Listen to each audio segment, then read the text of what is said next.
Hi, it's Deb from Deb's Days Designs, and I'm back with another project. Today we're making this fun little pinwheel pot holder for the kitchen. It's a quick project that sews up pretty darn fast.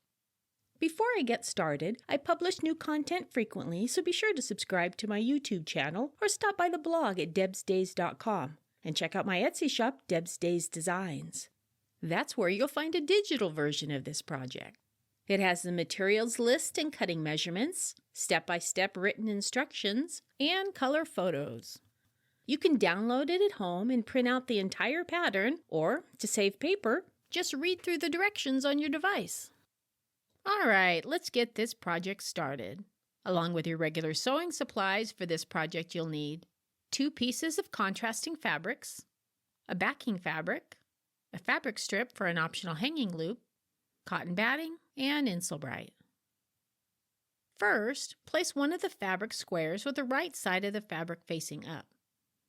Place the contrasting fabric square on top with the right side of the fabric facing down. Stitch all around the outside of the square using a 1/4 inch seam allowance. Make a straight diagonal cut from corner to corner, cutting through both fabrics. Without shifting the stack, make another straight diagonal cut between the other 2 corners.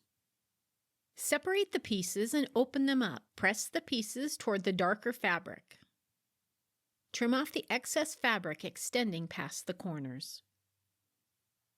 Arrange the 4 pieces into a pinwheel pattern. Match up the top pair and pin it together.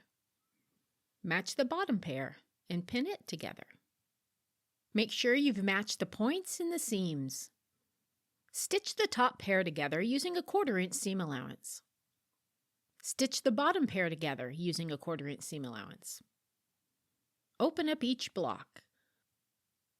Match up the seams and points of the top and bottom pairs and pin it in place.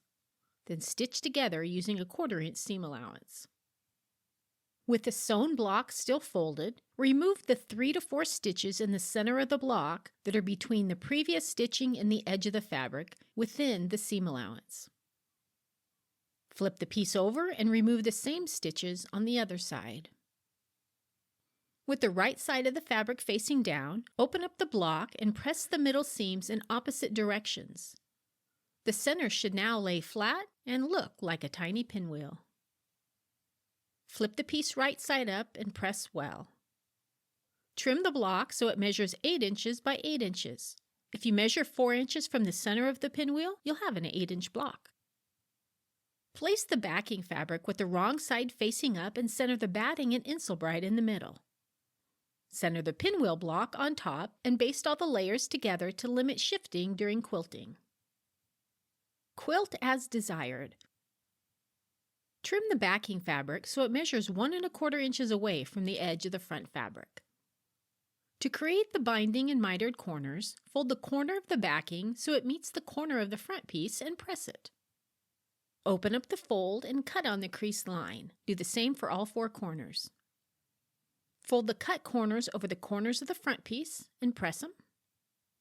Fold each side so the raw edges of the backing meet near the raw edges of the front and press it. Fold the backing fabric over 1 more time so it becomes the binding on the front, and press it. Follow the same technique all around the pot holder. Adjust the mitered corners if necessary, and top stitch around the outside near the open edge of the binding. To make the optional hanging loop, fold the fabric strip in half lengthwise with the wrong sides of the fabric facing each other, press it to make a crease, and open it back up. Fold one side to the midpoint crease and press it. Fold the other side to the midpoint crease and press it. Fold the entire piece over and press it. Top stitch about 1/8 of an inch from the edges all the way across and around the fabric strip. Fold the strip in half to make a loop. With the loop facing down, pin the raw edges of the loop to the top of the back of the pot holder, between the top stitching and the edge of the pot holder. Secure the loop in place by stitching over the pot holder's previous top stitching. Press the loop up and stitch across the loop one last time to hold the loop in the upward position. And just like that, just that fast, we've created a colorful pinwheel pot holder to brighten up our kitchen accessories. See you next time with another project.